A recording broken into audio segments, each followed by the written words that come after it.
Powerful winds are sparking multiple fast-moving wildfires out west.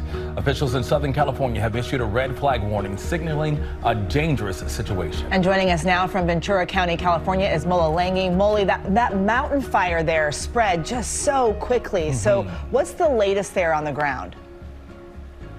Well, Eva, firefighters still trying to get a handle on this thing, still trying to get it contained. As of this morning, it was 0% contained. Firefighters really dealing with some difficult conditions, windy conditions, dry conditions, really making it challenging for crews on the ground here. They've described this as a dangerously fast-moving fire. It is threatening tens of thousands of homes, businesses, structures, people. Destroying homes like this one here, or at least what used to be a home. Firefighters will have their hands full, at least for today, dealing with this fire that has scorched more than 14,000 acres in less than 24 hours. All of these fires are taking place during a time of what we call the Santa Ana winds event out west there. So tell us, how dangerous is this, and what does it actually mean to our viewers who are watching, who don't know what a Santa Ana wind event is? Yeah, these are dry, warm, blustery winds that come out of the desert. They sweep through the region, drying out vegetation.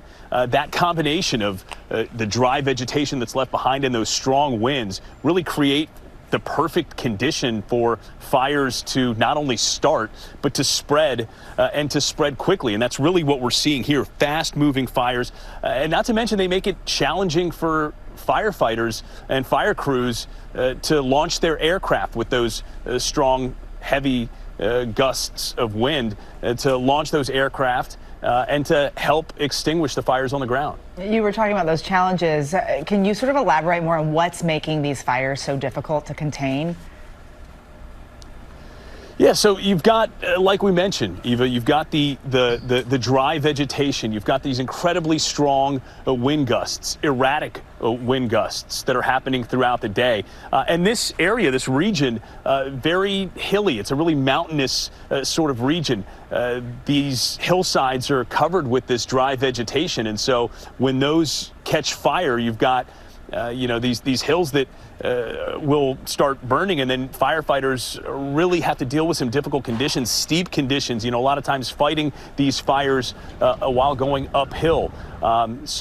Creating just really dynamic, intense, quickly moving conditions for firefighters on the ground. And Mola, at least 14,000 people have been told to evacuate. I know sometimes people still choose to stick around. Are folks heeding to those warnings? Yeah, for the most part, DeMarco, what we've seen, they have. A lot of these neighborhoods feel abandoned. They are restricted by authorities from going in.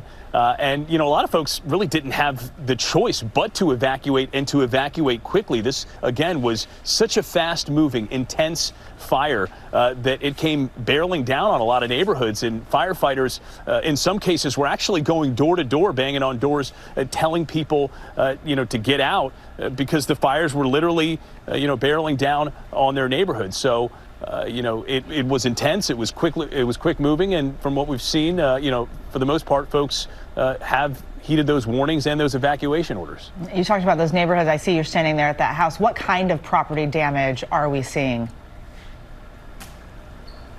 Everything and anything that's in the fire's path. We've seen, homes destroyed. As you can see, this one is literally reduced to rubble down to its foundation. We've seen burnt out cars. We've seen farmland that's completely torched, thousands of acres of it.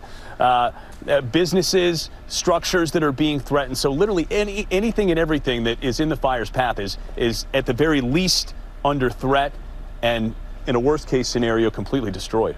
All right, so with that said, when can we expect to see some relief?